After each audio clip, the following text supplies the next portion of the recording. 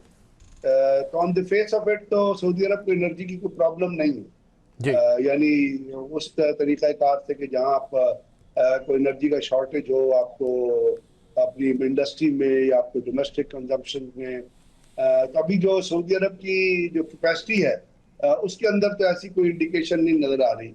तो एक अब इसके जरिए जो रिएक्टर वगैरह लगेंगे या क्या लगेंगे, उसकी अभी डिटेल्स नहीं आई हैं, और वो लगेंगे तो किस कैपेसिटी के होंगे और लगेंगे तो कहाँ लगेंगे, तो ये these are things to be still to be seen. ठीक, लेकिन सिविल न्यूक्लियर डील आपको पता है, अमेरिका की सिविल न्यूक्लियर डील जो है वो इंडिया के साथ भी है और बहुत सारे ममालिक की है। पाकिस्तान की भी इनिशियली सिविल न्यूक्लियर डील हुई थी, जिसमें आपने अब आपका न्यूक्लियर जो बिजली घर है वो काम कर रहे हैं, आपको पता है कराची में है, और वो फंक्शनल है, कनूब है वो फंक्शनल। तो वो चीजें तो एक तो एनर्जी से रिलेटेड है। अगर वो सऊदी अरब का और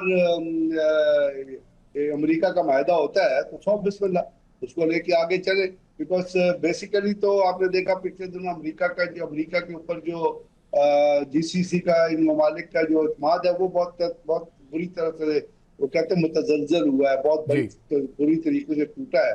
और अभी भी जो बहरीन में हमला हो रहा है, जो कुवैत में हमला हो रहा है, जो कतर पे जो हमला हो रहा है, वो भी आपको पता है कि ईरान किस बुरी तरीके से उनके फैसिलिटीज को टारगेट कर रहा है। सऊदी अरब को पाकिस्तान ने गालिबन ईरान को और सऊदी अरब को बैलेंस किया हुआ है, और पाकिस्तान की भी ये रिक्वायरमेंट है कि जो पाकिस्तान का एक दिफाई माहिदा सऊदी अरब के साथ है और वहाँ पे पाकिस्तान का एक स्क्वाड्रन जो है वो भी प्लेस किया गया है, तो उसमें कोशिश ये है पाकिस्तान की, मुझे लगता है डिप्लोमेटिक मनूवर से, जैसे अभी ईरान के वजीर दाखिला भी आए हुए थे, तो उनसे जो बातचीत हुई वो इसी चीज पे हुई होगी कि जी जो रिस्पॉन्स है सऊदी अरब के ऊपर उसको अवॉइड किया जाए, बिकॉज सऊदी अरब के ऊपर कोई इतना बड़ा अभी बेस भी नहीं है। जो उनका सुल्तान, जो उनका अमेरिकन का बेस था, वहां से बहुत सारे, जब पाकिस्तान ने अपना स्क्वाड्रन डिप्लॉय किया तो अमेरिकन बहुत सारे फ्लीट के जो जहाज है वो वहां से टेक ऑफ कर गए। वहां पे इतनी बड़ी कोई फैसिलिटी इस वक्त मौजूद है नहीं, तो इसलिए वो चीजें जो है वो पाकिस्तान बड़ा एडिकेटली लुक आफ्टर कर रहा है। और उसके अंदर आप उसका जो एक सऊदी अरब के जो अंदर आपके ट्रुप्स होने का, डिप्लॉय करने का जो एक मकसद था, वो रिलेट करता था यमनी होतियों से भी, बिकॉज इससे पहले भी जब सऊदी अरब ने हौसियों पे बमबारी शुरू की थी और उससे लड़ाई शुरू की थी, जो अब सऊदी अरब ने रोक दी थी, तो उस वक्त पाकिस्तान को कहा गया था कि आप ये ज्वाइन करें। तो उस वक्त पाकिस्तान ने स्टांस लिया था कि हमारी अपनी कमिटमेंट्स इतनी है तो we can't participate, we can't be part of that war. तो अभी पाकिस्तान ने भी होतियों को कहा है कि हमारा जो जहाज गुजरते हैं उनको आपने टारगेट नहीं करना। और अभी कोई ऐसा खतरा भी नहीं है मेरे ख्याल होतियों की तरफ से कि वो बाब अल मंदब को बंद करने जा रहे हैं। और मुझे लगता है कि जो एक रिपोर्टेडली एक चीज आ रही थी कि IRGC का एक कुछ लोग हैं वो वहाँ का दौरा कर रहे थे, वहाँ गए हुए थे, और वो गालिबन कोई टेक्निक या कोई डेट या कोई डिवाइस या कोई तरीकाकार, जो रिपोर्टेड न्यूज थी, इसमें कंफर्म मैं नहीं कह सकता, लेकिन बहुत सारी जगहों पे रिपोर्ट हो रही थी, तो यही कहा जा रहा था कि वो हौथियों को बताने गए होंगे कि अगर बाब अल मंदब बंद करना है तो किस तरीके कार से बंद करना है, बिकॉज आपको पता है रेड सी की ट्रैफिक और नीचे जो चीजें वो इफेक्ट होती है। लेकिन फिलहाल अभी तक हौथियों ने इस किस्म का कदम उठाया नहीं है। हाँ, उन्होंने लास्ट टाइम भी बाब अल मंदब बंद किया था इजरायली जहाजों के लिए, ठीक, और उन्होंने कहा था कि इजराइल की तरफ कोई भी जहाज, क्योंकि पहले भी बंद रहा है बाब अल मंदब को उन्होंने क्लोज किया था, लेकिन वो था इजरायली जहाजों के लिए। कोई भी जहाज अगर इजराइल की तरफ जाता हुआ मिला या इजराइल का उसमें हमला हुआ तो वो उसको अलाउ, इस दफा भी मेरा ख्याल वो यही तरीक़ाकार इख्तियार करेंगे, क्योंकि बेसिकली जहाज जो लड़ाई है वो तो इजराइल की तरफ ओरिएंटेड होती है। इससे पहले भी इजराइल के ऊपर और इजराइल के बहुत सारे शहरों के ऊपर मिसाइल फायर करते रहे हैं, तो अगर वो करेंगे तो मेरी रीडिंग ये कहती है कि वो उन जहाजों के लिए करेंगे जो इजराइल या इजराइल से एफिलिएटेड जो एसेट्स हैं उनकी तरफ ओरिएंटेड हो। उसमें पाकिस्तान के जो जहाज है वो इतने खतरे में आएंगे नहीं। और पाकिस्तान की ट्रैफिक भी रेड सी से बहुत ज्यादा नहीं है, लेकिन ऑफ कोर्स जहाज आते हैं, क्योंकि हमारी ज्यादा ट्रैफिक जो है वो पिछले दिनों में बाबुल मंद स्ट्रेट ऑफ हॉर्मुज़ की थी। और आपको पता है जब वो ब्लॉक हुई थी उस वक्त सऊदीज ने हमें ऑफर की थी कि हम अपनी अल्टरनेट पोर्ट अबा जो है वहां से आपको तेल की सप्लाई जो है वो जो फिर उसको आप अडॉप्ट करते हैं तो फिर आपको बाबुल मंदब की जरूरत पड़ती है। तो अब ये चीजें पाकिस्तान की तरफ से भी हुई है। अमेरिकन जो कहते हैं कि बाबुल मंदब अगर बंद करेंगे तो वो क्या करेंगे, मुझे वो हूतियों के ऊपर मिसाइल ही फायर करेंगे, तो वो तो पहले भी फायर होते रहे, वो ईरान पे भी फायर कर रहे हैं। अगर वो मिसाइल फायर करेंगे हूतियों पे तो हूतीज जो है वो इन रिटेलिएशन इजराइल के ऊपर फायर करेंगे। तो वो भी एक चीज सामने आएगी। और डैमेज जो है वो अगर अमेरिका को नहीं होगा तो इजराइल को होगा, क्योंकि इजराइल के जितने बहुत सारे जो है जो हूतियों के मिसाइल जो है उनकी टारगेट रेंज में आती है। और आपको पता है हूतियों का मिसाइल का आर्सेनल जितना है वो किसने सप्लाई, ईरान ने सप्लाई किया हुआ है। तो ये जो है इस चीज को अगर आप मद्देनजर रखें तो हूतीस के ऊपर मिसाइल फायर करना, वो अमेरिका इससे पहले ईरान पे फायर करता है, तो कि ईरान ने क्या अमेरिका के प्रेशर पे स्ट्रेट ऑफ हॉर्मुज़ खोल दी थी। तो अमेरिकन का जो स्टेटमेंट है ये तो वो जहाँ तक मिसाइल रिलेटेड है वो आएगी, लेकिन मैं ख्याल हूतियों ने अगर कोई चीज बंद की तो जैसे मैंने आप चर्च किया वो बंद होगी कि इजराइल से रिलेटेड जो शिपमेंट है उसको वो टारगेट करेंगे और उसको वो गुजरने नहीं देंगे बाबुल मंदब से। ब्रिगेडियर साहब, एक और बड़ी पाकिस्तान के ज़ाहिर है कंसर्न्स थोड़े नहीं हैं, ज़्यादा ही हैं। अफ़गानिस्तान की अगर हम बात करें और अफ़गानिस्तान की तरफ से दहशतगर्दी की बात करें तो ये पूरी दुनिया जानती है कि अफ़गानिस्तान दहशतगर्दी का मरकज़ है। कई तरह की दहशतगर्द ग्रुप वहाँ पे मौजूद हैं, ट्रेनिंग सेंटर्स हैं और मुख्तलिफ़ किस्म के दहशतगर्द ग्रुप समेत TTP के ऑपरेट भी कर रहे हैं। पाकिस्तान में ख़ास तौर पे उनके हमले बड़े ज़्यादा जो हैं वो शिद्दत भी इख्तियार कर जाते हैं टाइम एंड अगेन।